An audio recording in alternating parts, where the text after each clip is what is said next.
Hello and welcome to Who Are You? We're the Babylon 5 watchcast that's about to not be a Babylon 5 watchcast. This is my last time saying it. By a couple of former strangers who are now friends who got to know each other over one of their favorite shows from their childhood, Babylon 5. I'm Laura. And I'm Xhafer. I can't believe that's the last one for me. You I get the know. next one. Yeah. Yeah, I'll take the next one. I think I took the first one. I don't remember. Yeah, maybe. I don't know. We've been as equitable as we could. Yeah, we definitely tried to split it up a bit. It would be whoever did the first Who Are You? The other person would have done the intro because we always That's tried to true. trade it. When it was a one of us centric intro, the other one would always bring us in. That's right. Yeah. So I just blew someone's mind. Someone's listened to all of this podcast and never caught that that Not was a thing noticed that it? we did. No. Right. But then sometimes we have special one-offs, guests Yeah. and weird things that we did, so, Yeah, there's a lot of stuff you in know. between. Uh-huh. We did try to be very equitable with it.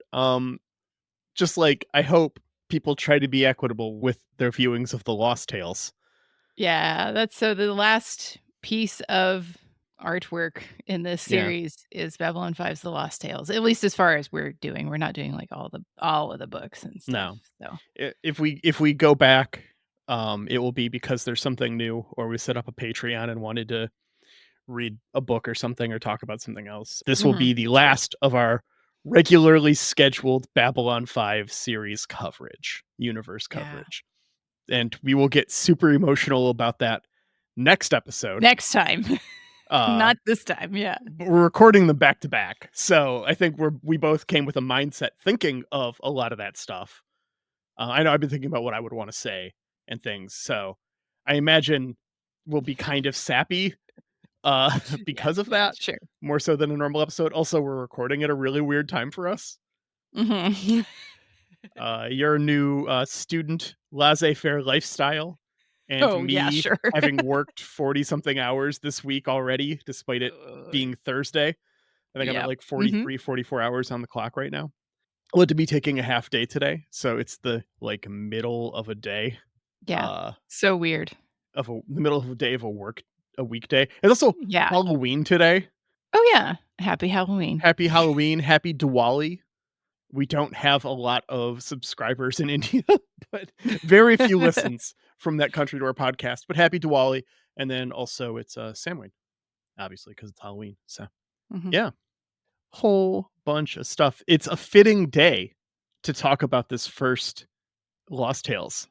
Yeah, for sure. Very big spooky vibes in the first Yeah, Lost Tales. I just wanna say up top that I had big Mandela effect problems with the Lost Tales. I don't yeah. know what I thought the Lost Tales was about, but this was not it. All I remembered was Sheridan and Galen talking at the end. Honestly, I Is didn't the even only remember takeaway I had. Galen.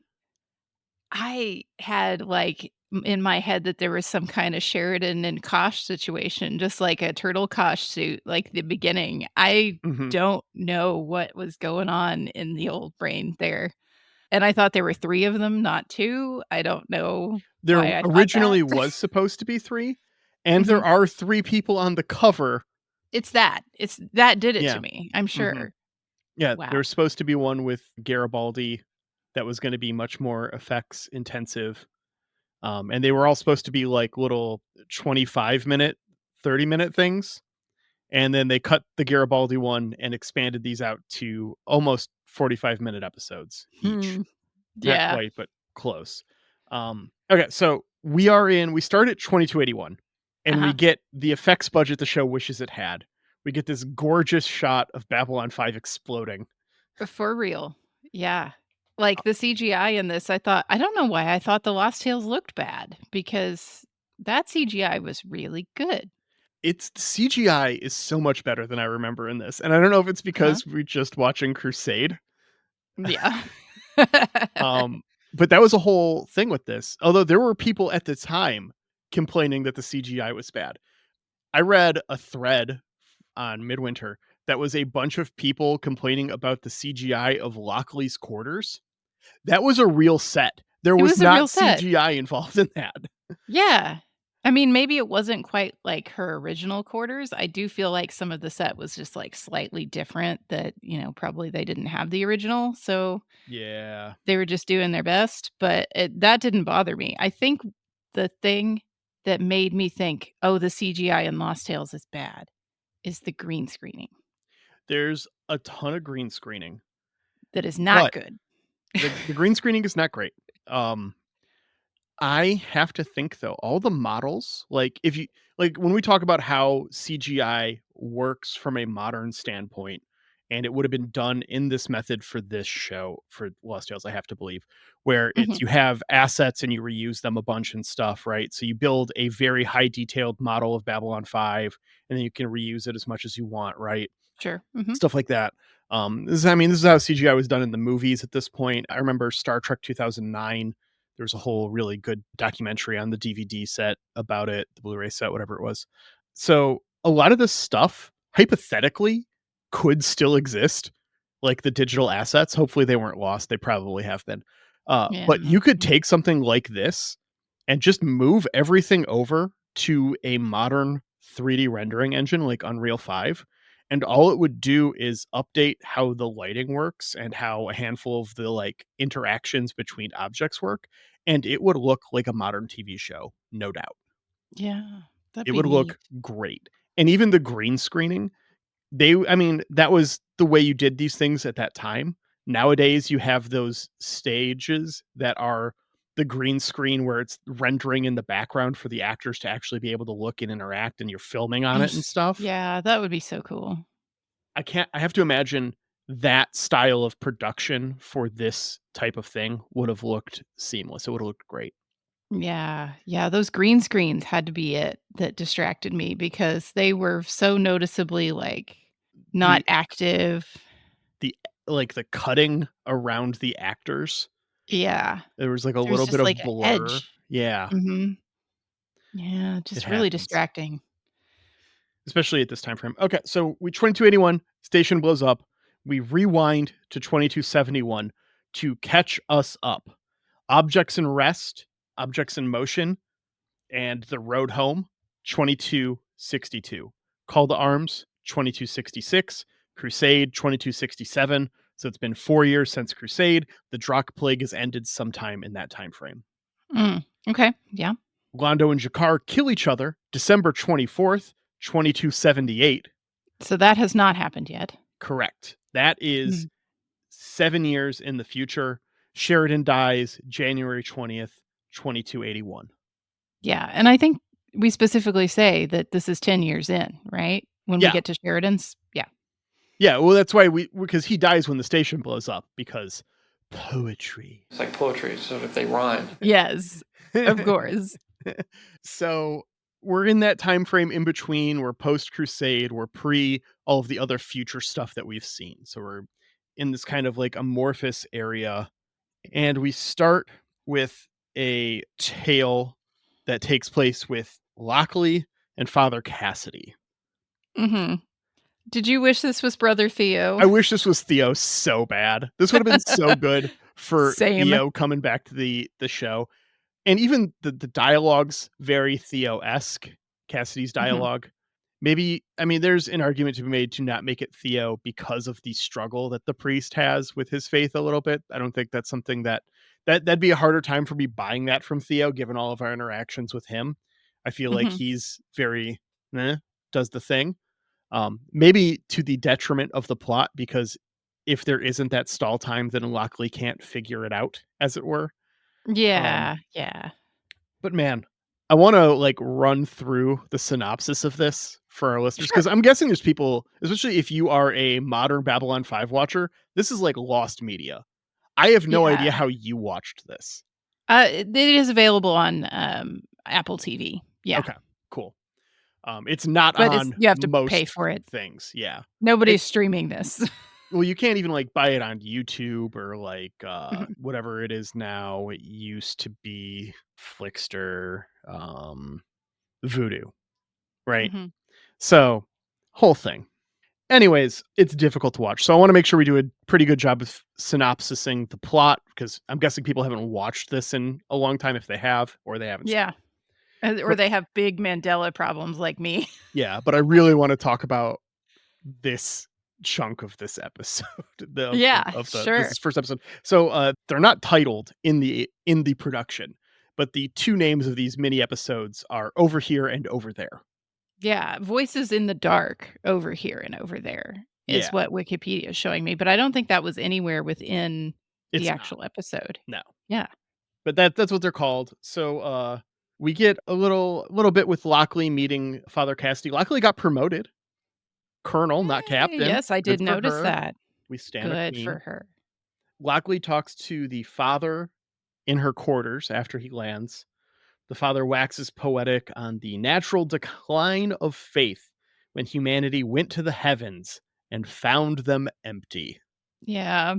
JMS is going through something in writing this one, right? For sure. Like, do I don't know. I'm the wrong person to ask this question. And I'm Yeah, the wrong person sure, to ask this sure. question too. Um, do people think heaven is like physically up? Like, in space, yeah. I that feels kind of like maybe a, disingenuous read on religious people by an atheist. Yeah, that's what it felt like to me. Like, Mhm, I mean, I went to a Catholic school, mhm, for a bit. I've had some experience with the church and the religions. mhm, I'm not like coming at this completely out of nowhere. I had always assumed, even as a very small child, mhm. heaven was metaphorically up and hell was metaphorically down, not Yes. physically. And Uh-huh. that's, of course, right? Like, that's science, like space, like I had never thought this up for debate. And then it's like, okay, is that just like a product of growing up post space age? Like, Oh, now that we've gone up and we've dug down, is this the natural consequence of that kind of thinking, of living in a uh-huh. world where space was achievable before I was born? Yeah, yeah. So, is that just the zeitgeist has morphed this idea? I Yeah, mean, like, when JMS was growing up, was that a very, very common assumption that yeah, heaven was in space? I don't know. I I don't don't know. know. It didn't feel very, like, charitable. It did not. No, it felt downright talking down to people Yes, of yes. faith. And Felt like, "Look at these stupid rubes right, who think that exactly. Like, heaven well, is in once they space." got into space and found out heaven wasn't just a barrier that we pierced through, it was only a matter of time for people to stop believing. It's just like, no one actually thought that, right? Like, I'm sure there are Yeah. people. I'm sure there Well, yes.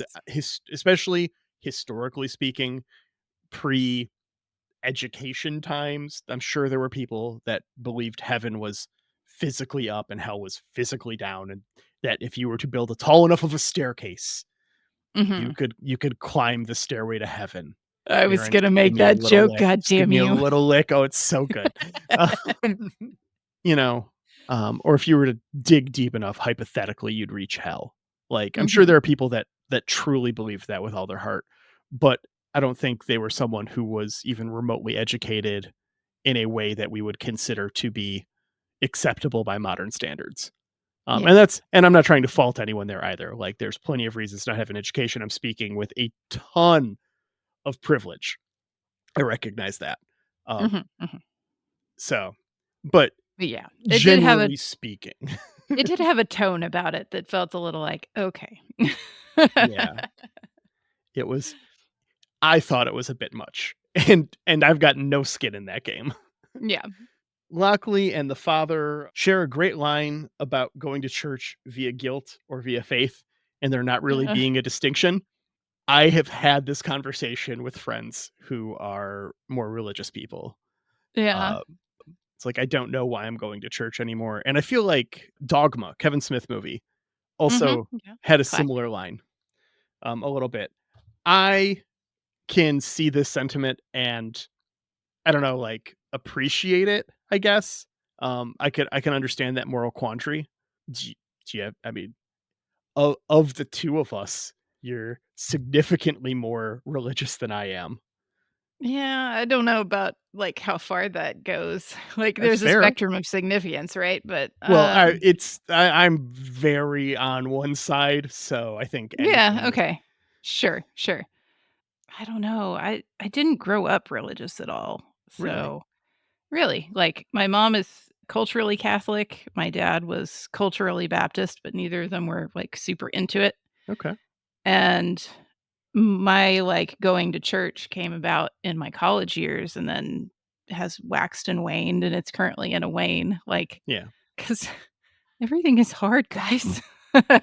Yeah. Well, Um, it's a time commitment, and yeah. I mean, also, faith waxes and wanes, belief in things, just Uh-huh. generally everything is that way. Every friendship of significance, every relationship of significance I've had in my life has had ups and downs. There's no reason for your relationship with a religious or spiritual side of yourself to be any different. That makes Yeah. sense to me. And part of, like, my church attendance was just, like, having a community that I felt really cool about, and I still respect that community. Mhm. It's just really hard for me to maintain a community right now, like, be in and a part of it, and I feel terrible about that. I feel like, in a way, you guys that I'm podcasting with are by the most community I have right now, and I'm really grateful for that. But,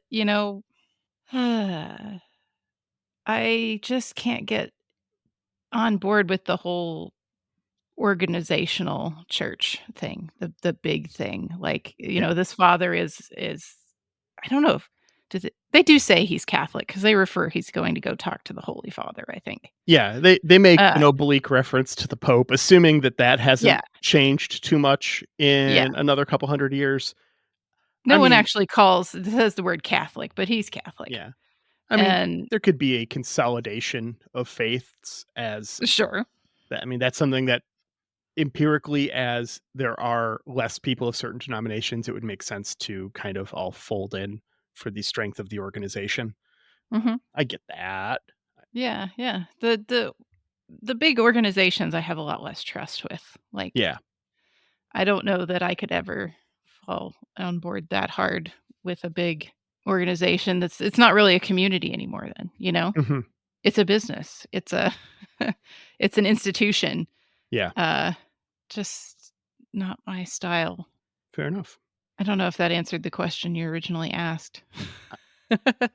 Not really, but, Nope. the question wasn't about an answer, it was about having a conversation with you about your faith, and in Mhm. which case, mission accomplished, question answered. Alright. Good, good. I don't feel like I can answer any questions anymore, like, you get into a PhD program and you're like, "Oh, there are no answers anywhere. Whoops. I didn't wanna know that." Yeah.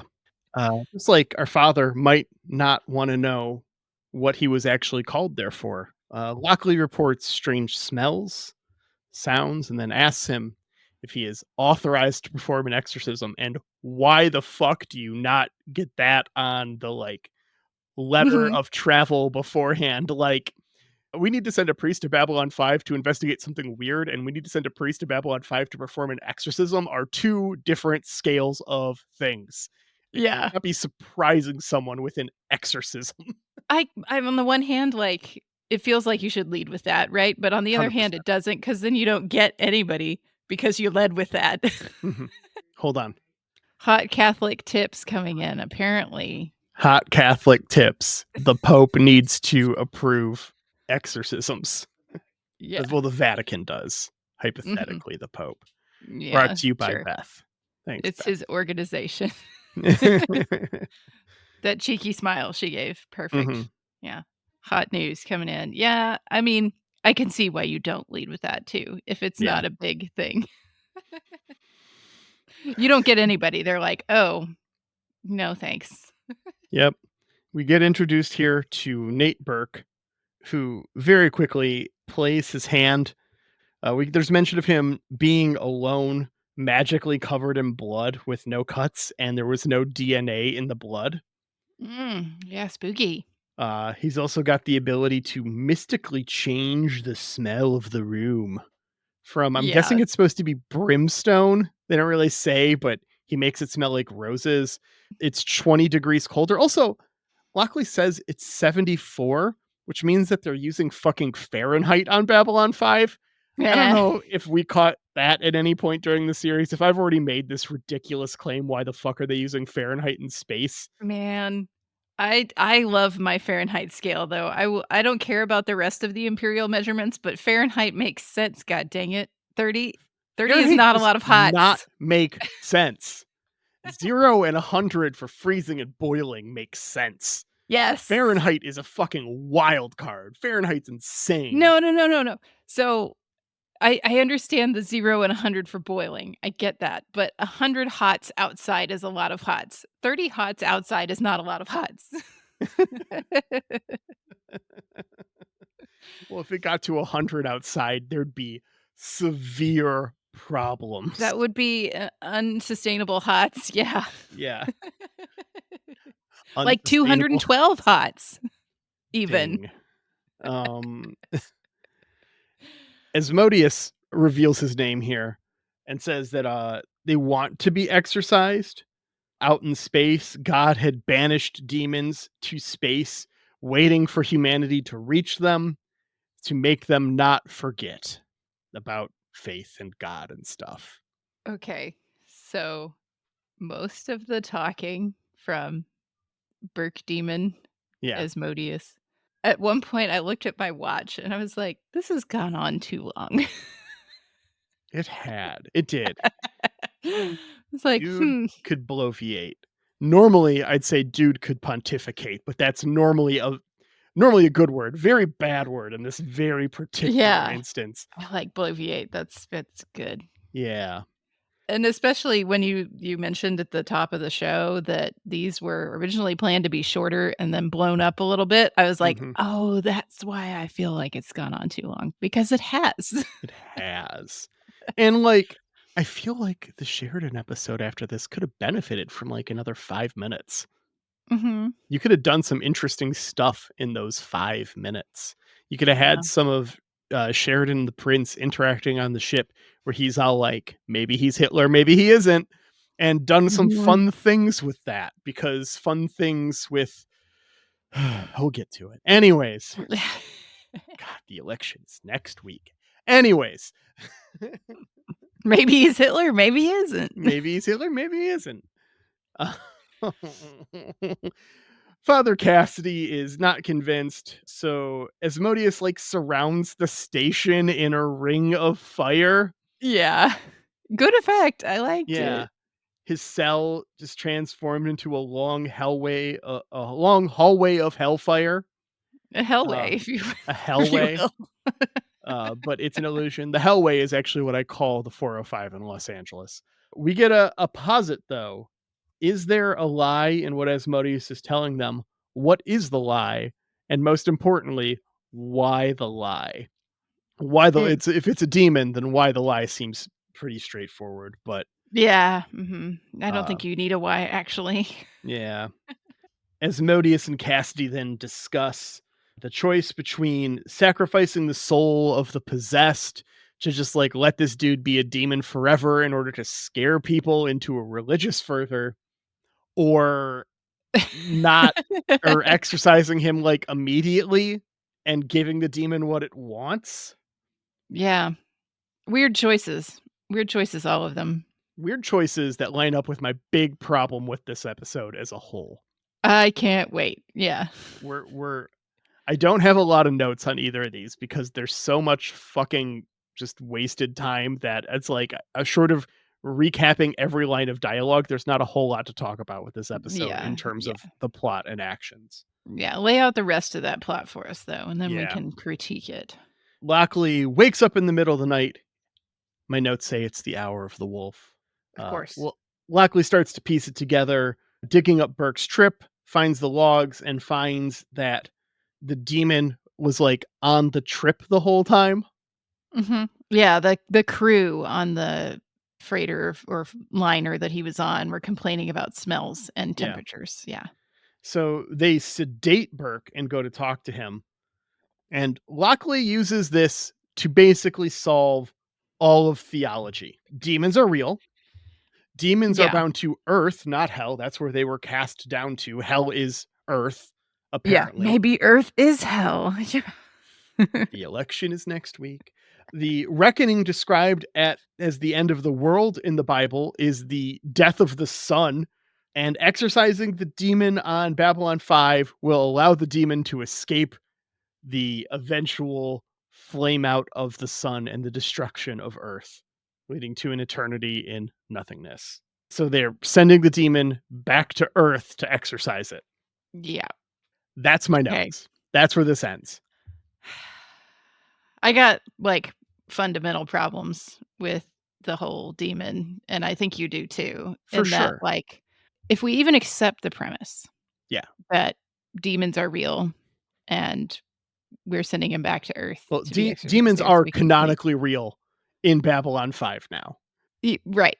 But if we accept the premise Yeah. of this, why have they not tried in the, like, 200 years we've been in space before Mhm. this to Right? leave? Good question. But I really thought more And why is it of suddenly such a big problem now that Lockley has to go and tell all of her commander and captain friends to watch out for demons trying to escape Earth? yeah, yeah. Um, and this show has been more of the, like, thoughtful type about Yeah. these things, and I would have expected more of a, like, "Oh, this is a type of alien we've never encountered." Can I improve this in 5 seconds for you? Sure, go ahead. The dude is a like T4, T5 super low level telepath who escaped from a Psycor facility. Okay. That's the only change. Oh, yeah, okay. I see what you're stepping in. Is he a demon? Is this some leftover shit Bester was fucking with? Like, Mhm, is he making you see things because he's got some weird variant telepath powers? Or is this actually happening? And mhm. leaving it very, very ambiguous. That Yeah. feels like Babylon 5. Yeah. This felt like an episode of The Outer Limits, which I enjoy.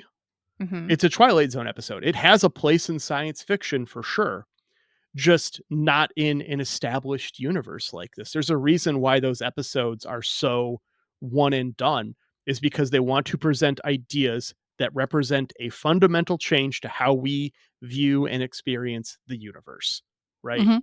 Like reality is different than what you thought it was. This is what it's actually going on. And you can do that in a show like once, Yeah, right? yeah. You cannot keep doing it in a same established universe because at that point, the universe is just a fun bag of mysteries, which is cool and very Jakar esque. Like I Yeah. feel like that's something Andreas would have gone on about in a on a good little monologue is the word I'm looking for here. But that's not Babylon 5 per se. You know, we've had our this is what the universe is actually like, and that's the Vorlons and the Shadows fucking Yep. with all of the races beforehand, Mhm. right? And to that extent, I wanted this to be like a type of alien who had been related to the shadows or something. 100% makes so much sense. Mhm. Yep, he is a shadow sleeper agent that had contact with a ship or something, or some fucking bug crawled down his fucking throat and messed with his brain and gave him pyrokinesis. You Yeah, know, yeah. like something, anything besides demons are canonically real. Yeah. It's just rough, especially to throw that into a one-off several years after your series ended. Right. It's so fucking weird. Okay, so we rate episodes of Babylon 5. If you only listen to our Crusade coverage, we rate episodes of Babylon 5 on a scale of Babylon's 1 to 5. We haven't done this in a little while. I'm going to suggest we rate both of the separate episodes of Lost Tales as their own entities. Sure. On a scale of Babylon's 1 to 5, Laura, how do you feel about this little mini episode? I was so bored. This Yeah. one, I loved seeing Lockley, and I do even feel like she made, like, a funny reference to her eating habits on Mhm. Babylon 5, which Yeah. gave me a great chuckle, but damn, I was just so bored by this guy, and Yeah. I have to give it, like, a 1. I will give it a 1 5. Okay. And the 5 is the episode, and the one is Lockie's like, whatever, I'll fuck up a demon attitude. Like, Lockley figures out demons are real and immediately goes and talks it down to its fucking face and says, "You're not going to win. I'm going to win." That's a point for me. Yeah. Can you imagine if the events that occurred between season 4 and season 5 hadn't, and we still had Ivanova, her dealing with this demon? That'd be fun too. That's interesting to me because Ivanova is a very interesting character religiously. Uh-huh, uh-huh. Lockley is kind of like I mean, all we hear about it is in this episode. It's not Yeah. an important part of her character. Ivanova's struggles with her faith Mhm. are a important part of her character arc. So I would actually be much more interested in her dealing with this. Her and Theo, I don't know if it makes it better. Yeah. I don't know if you can make it better. You can make it shorter, which is making it better. And I feel like adding Uh, Ivanova and Theo to this definitely make it shorter. yeah, yeah. Duh. Yeah. I did not remember this at all. I was like, "What on earth is happening?" And this guy is talking too long. That's the big Yeah. impressions I had out of this one. All right. Well, that was over here. It's time to go over there and talk about our next little mini episode. We cut over to Mimbar. Sheridan is getting a ride to Babylon 5 on the new Valen class cruiser. By the way, can we Looks talk about great. it? Yeah. Looks so good. You remember Legend of the Rangers? That was the new Valen class cruiser that got like messed up. The ship that they didn't get, it had the same name. The ugly thing? Oh yeah. Yeah, that ugly Ugh. as sin box we saw off in the distance, that was, unless I'm mistaken, I believe it was Oh, I also a think you're Valen right. class cruiser. I think I remember that. Mm. Just go What? back to the well. The ship was so poorly designed, they completely redid it. Yeah, Yeah, they were like, "Oh, wait, all of this is bad. Let's do a different yeah. one. Let's It do is kinda another like thing." a space shark kinda thing. Yes, I had, like, whale shark in my head, like, Yeah. which is nice because the Minbari are such, like, angelfish ships, the Mhm. white stars. So, Yeah, I dig yeah. it. Mhm. Same. Where the fuck is Delenn? Like, I know that you just don't get Mira, right? Uh-huh, uh-huh. Like, I know why Delenn is not in this, but, like, how the fuck do you do this story without her at the very least off camera saying something like goodbye to him as he leaves? Yeah. Right? Just give It's me this much Delenn. I don't need a lot. I can hand wave everything. Get Mira on the phone, get her to say her one line, pay her $5,000 and call it good. Can't be that hard. So anyways, Sheridan's on his trip. He's in a conference room that he jokes about having to add chairs to. okay. These chairs, I was just like, "Man, this is the set," I think, that got me thinking there was no budget, and Yeah. this was so, like, no, I don't wanna say lazy, but these chairs, I was like, "You just, like, pulled these out of the WB offices, didn't you?" Mhm. Like I mean, all of the Minbari internal ship sets are either super elaborate or an excuse to not spend any money. There is Yeah. no middle ground. Mhm. Yeah. Doesn't he make a reference to, like, the Grey Council just flies around with no chairs, Yeah, standing forever, they just stand for forever. and they're potato sacks, which you don't have to spend money on either. Mhm. This reporter from ISN Chambers comes in. There's our quintessential needlessly horny. The camera is on my boobs because the producer said it was a good idea. Yeah, that made me tired. Yeah. It's real, her breasts heaving energy. Uh-huh. At least this Ugh. person is of age, but Yeah. yeah, Ugh. e exhausting. Sheridan comments on the loss of who Londo was. He talks about how Yeah. Londo used to be this boisterous laugh incarnate and how that Mhm. person is dead. Londo is still alive, but the person that Londo was is dead. Yeah, we know why. We read the books. Yeah. There's talk of Jakar back beyond the rim. This is after Legend of the Rangers. They mentioned that he's gone again. Yes. Beyond the Rim. Yeah. Yes. So he's come back, he's gone again. That's because Andreas had passed away Right. at this point. And we make a reference to Dr. Franklin went with him. Yes. Yeah. I talk about this there, but Richard Biggs passed away during pre-production of this movie. Oh, He wow. was going to be in the movie. Oh. That And makes me really sad yeah, now. this Which would one have was he been gonna be his in? last role. I assume the part 3 Garibaldi. The secret third option? Okay. Yeah. Yeah. That they ended up scrapping. I would have preferred him in the first one even. Like, "Doctor, we need you to look at this." That also would have been interesting to me. Yeah. Anyway. Oh, so sad.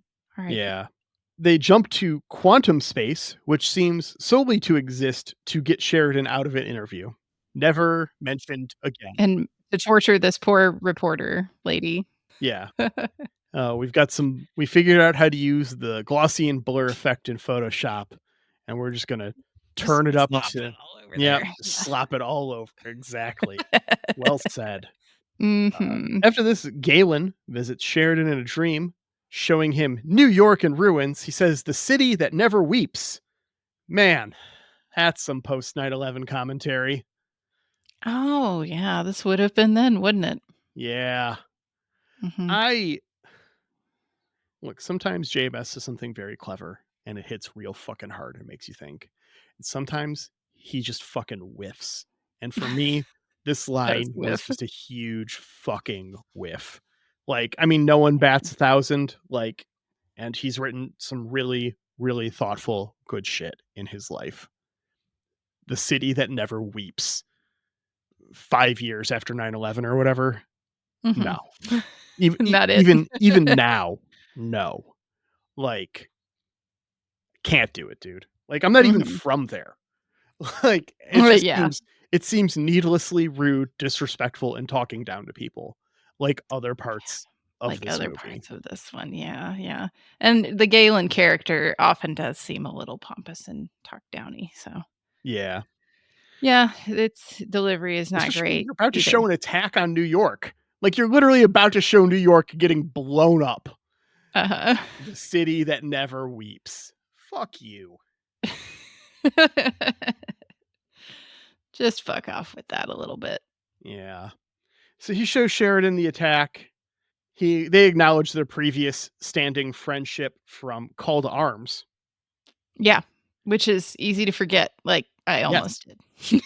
I had to be all like, wait, when did they meet? Oh, that's right, Call to Arms. And then I was reading the wiki. And do you know that Galen was with Sheridan on Zaha Doom in season 4? Yeah.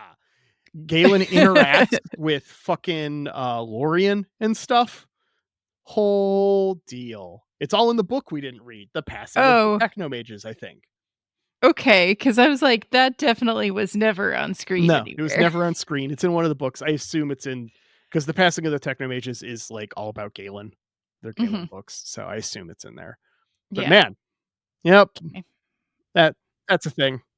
Galen feels kind of like a character that we're just gonna retcon him in everywhere because Yeah. he is magical and mystical, and we came up with this good idea, like, right there at the end to have him as a thing, and now we're just gonna put him everywhere.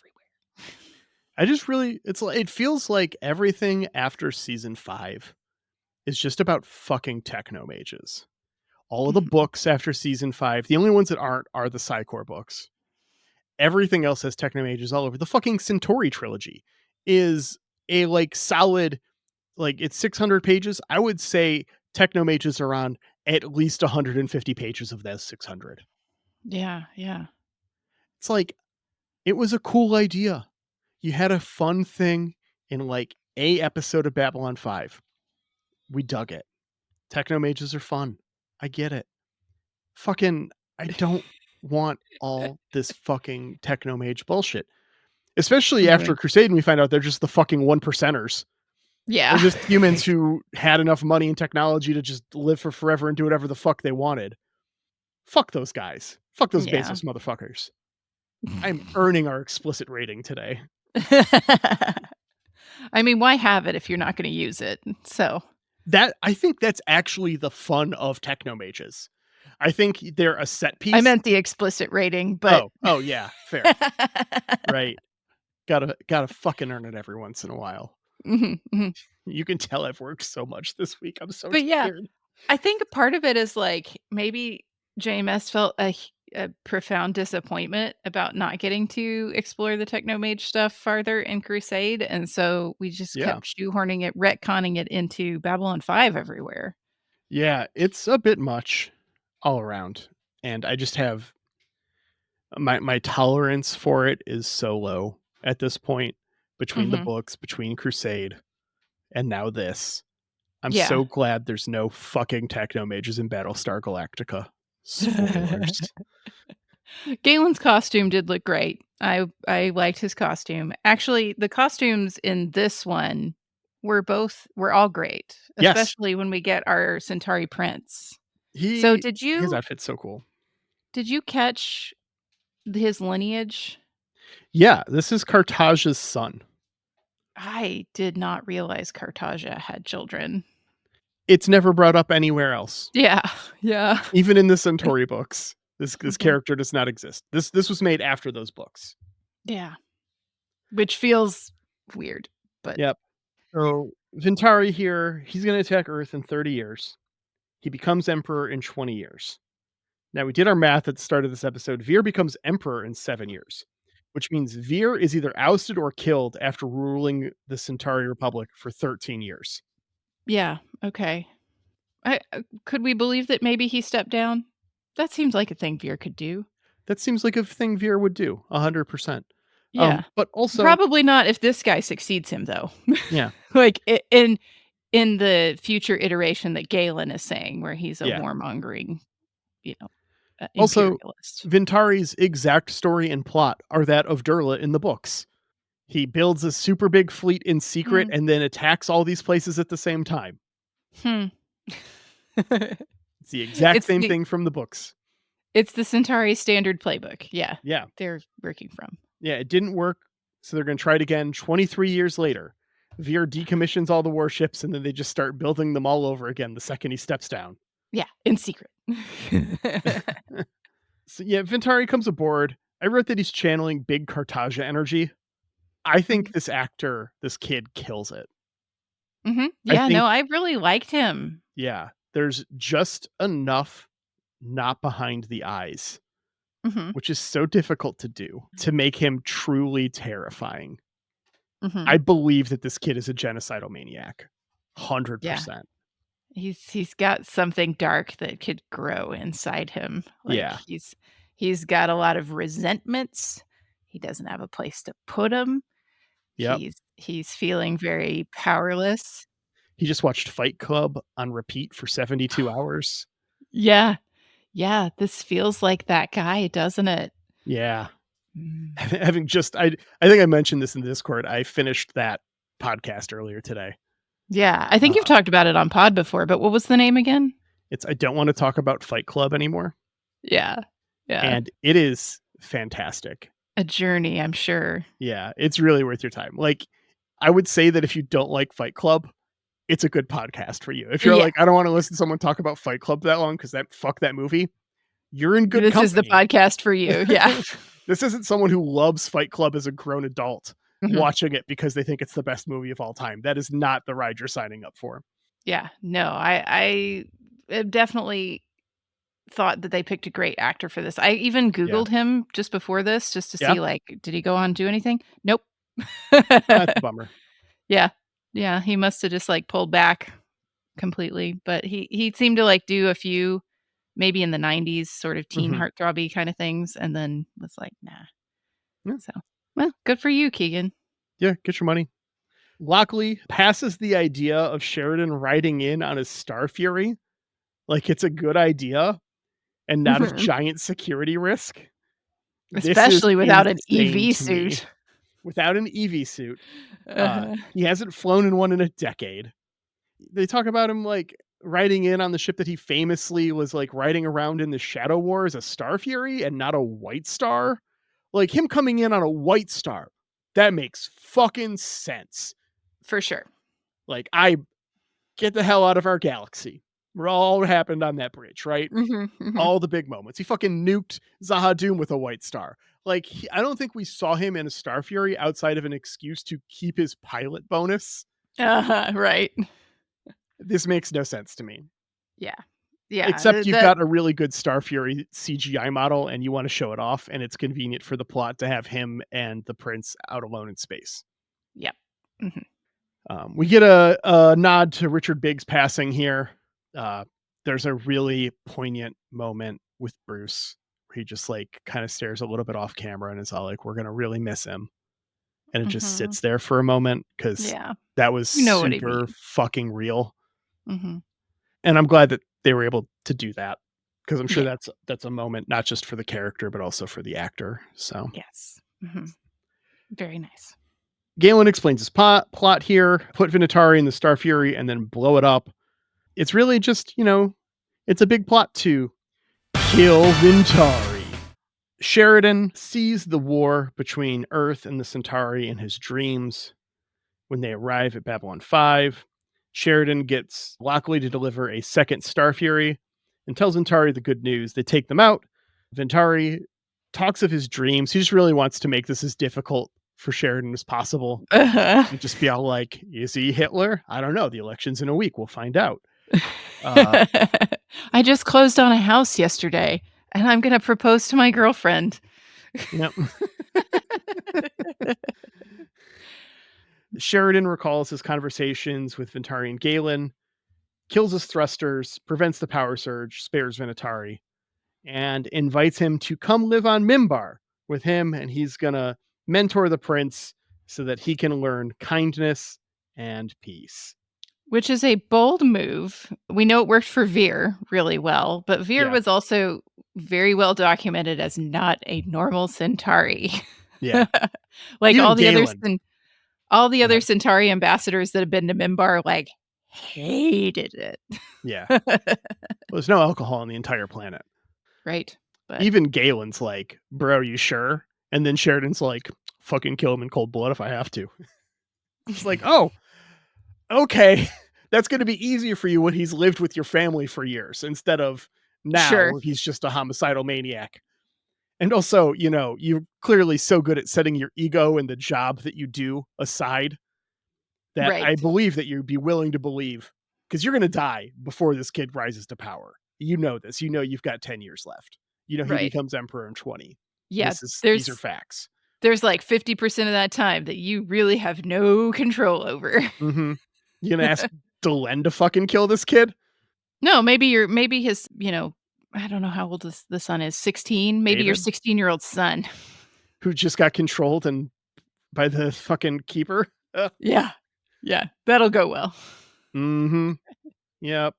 I guess he's probably, like, 20 when Sheridan dies, whatever. Yeah. Lockley greets them, takes the prince to the party, and Galen and Sheridan put the bow on the plot. And that's the end of this mini episode. Uh-huh. Do we wanna hop to rating it, or do we wanna critique it? ¿Por qué no los dos? I liked this one better than the first one. Same. I think this one had a lot more potential than the first one. Mhm. Yeah. This one asks a more interesting question.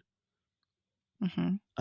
Because as Galen posits, it's all like, "Hey, if you had the chance to kill Hitler when Hitler was a kid, would you do it?"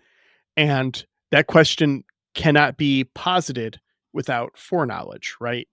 Because the Mhm. answer is obviously no, unless you know for certain what has already happened with Hitler, right? Yeah. Yeah. Like, you can't ask that of someone in 1925 without any knowledge of what's about to happen. Mhm. And so the necessity of that foreknowledge makes it a foregone conclusion that is reality for us. So it's easy to say, yeah, if I had a time machine, yeah, you give me the option, I'll go back and kill Hitler, whatever. I'll save all those people, right? It's still amorphous here, Yeah. right? And that's what makes that question actually interesting. I think Sheridan comes upon, I don't even want to say the right answer, but definitely the most Sheridan answer Mhm. Yeah. He would of, think I he can could do change him. this. Fits with the old patriarchal ego there. Yeah. He's gonna be a good dad since he had a crazy dad. Hmm. Nurture over nature, guys. For sure.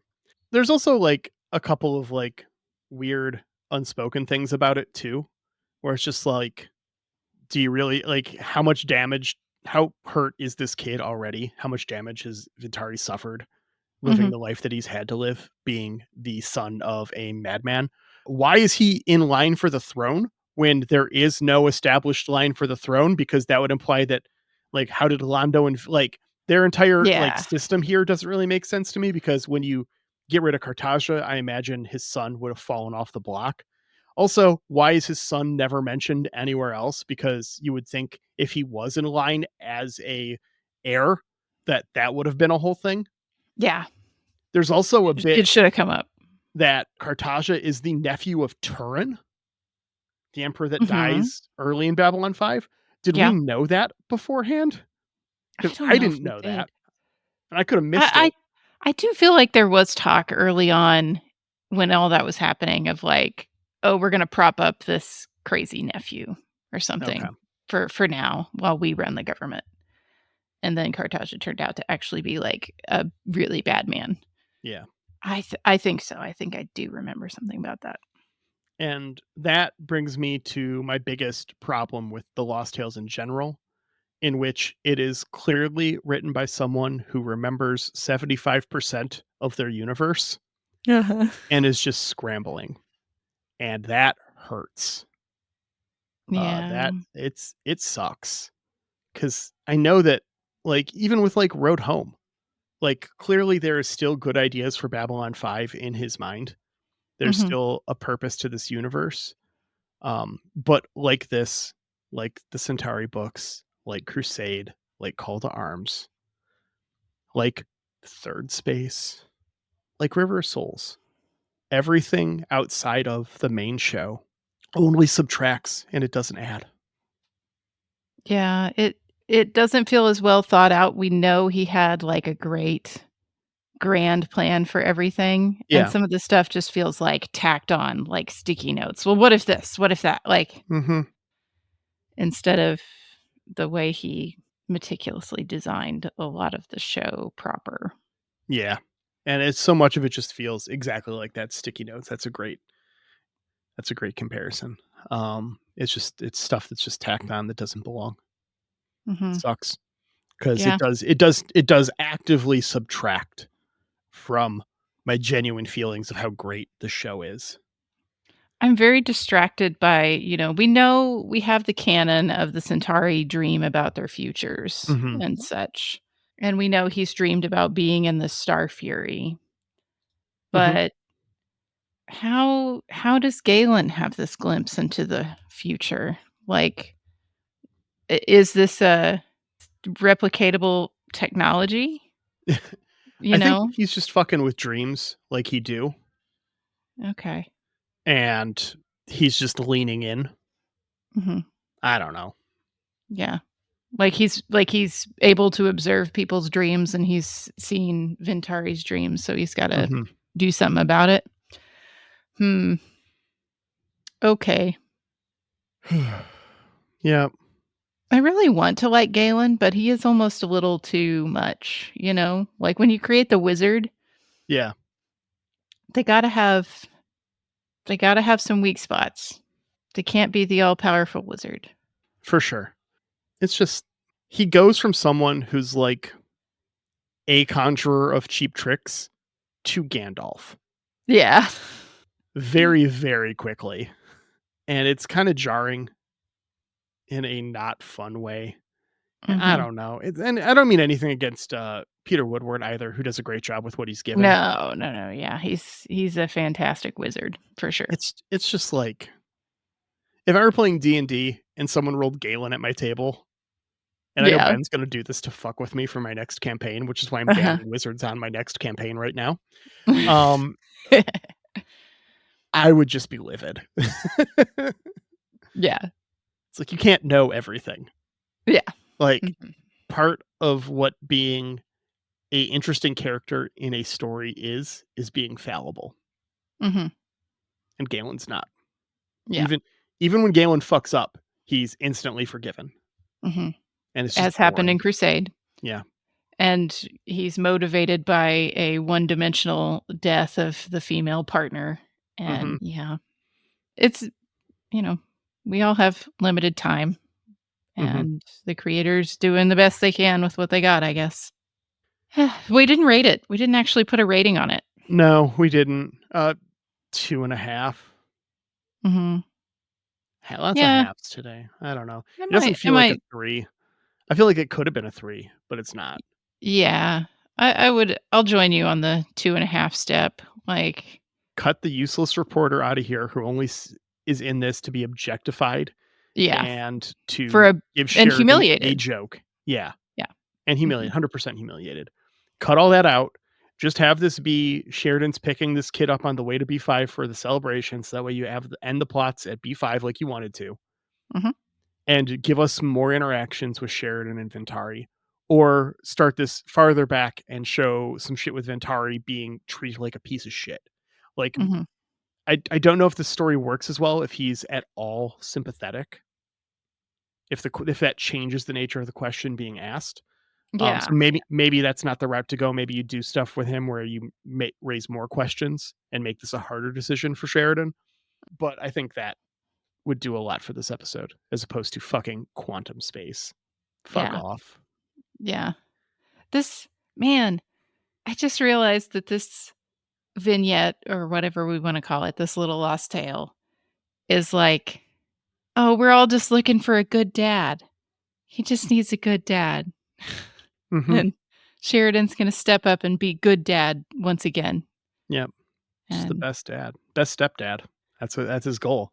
yeah. Universe's best stepdad. If he had a mug, that's what it would say. Mhm. Number one president. That's his other mug. For Delenn got sure. it for him. For sure. She For doesn't sure, for understand sure, for Christmas, but she knows that it's an important holy day, so she got him a mug that says Alliance's number one president. Mhm. Which is technically true, as he Yeah. is the first. Hmm. De facto the worst president they've ever had. So the Yeah. election is next week. Anyways, Anyways, at least it looked nice. it The did. It looked CGI looked better than I really remembered. nice. And the 100%. opening little theme song, I was like, Oh, "Oh, those feel DVD things." credits? Yeah. Mhm, The DVD menu? Yeah. mhm. It was good, though. Good Yeah. music. It could have done with some characters weirdly morphing into other characters for my taste, but that's Yeah. just me. What is a DVD menu if it Yeah. doesn't have the And characters morphing Ryan. about? But besides the two of us, Uh-huh. We all love it. You know what? I'm so tired. I don't want to do this. You don't wanna end this one? I don't want to because when we end this one, I'm going to We go get start the water next and then one? we're going to start the Yeah. next one and the next one's the last one. And that has emotional implications. And Jafair's gonna drag out this outro just so he doesn't have to have feelings. men would literally host 149 episodes of podcast rather than go to therapy. ¿Por qué no los dos? Anyways, all right. Well, next week we're coming back with that our Babylon 5 retrospective 150th episode. Sastacular. I don't know. Spectacular doesn't seem right. So join us then for a celebration of Babylon 5 in the sassiest way possible. We'll try to be nice to the show, I guess. I do love the show, but we'll also be talking probably more about us and the podcast and stuff. So that's next week. But until then, we got to say thank you to Jeremy Siegel. Thanks so much, Jeremy, for making our theme music. We appreciate the hell out of it. You can find more of Jeremy's work at jeremysiegel42.bandcamp.com and on streaming services as Nuclear Jaguar. Are you texting him right now to ask about the new theme? No, no, I'm setting up a thing. So, also thank you to Angry Duck Time Machine on Instagram for our podcast artwork, and I'm currently sending Jafar the new podcast artwork. I'm gonna see it. I I'm I covering up. I'm minimizing my other monitor so that I can't see it. I'm gonna watch it in between episodes. I'll pull it Okay. up. We'll do a live react on the next episode. I'll pull it up. Okay. The new podcast The new artwork is podcast artwork. out. Oh, I'm excited. I get to change my Discord image. Yay. Okay. And thanks, Aaron. Thanks a bunch. Thank you so much. Yeah. We When you make this took job over hard. editing this podcast at like episode 30 or whatever, it was a while ago. You've edited a Yeah. whole lot of podcast, my dude. A whole Mhm. lot of podcast. Like you've got credentials to get a job doing this if you wanted, Yeah. and you're good at it. Mhm. And we really appreciate that you take that time and that effort and that energy and put it into our silly hobby and everyone else's enjoyment. They all appreciate you too, Aaron. I'm going to speak on behalf of the audience. Everyone really appreciates you making us not sound like shit. Thank you. And it boggles my mind that he willingly listens to my voice over and over and over again. Well, he wants to listen to your voice. I don't know what he's doing listening to me. He signed on to listen to you. I'm the accessory here. It's true, but sometimes you don't want more of the thing, right? I mean, we can both agree it's better than listening to ourselves. For sure. That's just the worst. Although it was pretty great on those 2 episodes of Crusade that we did. That's I true. did put up with myself because those were I fun. wanted to hear how fun I had it to hear was. how it came out, yeah. Mhm. All right, well, we'll see you next time, Internet. We'll see you next week. Bye. Bye.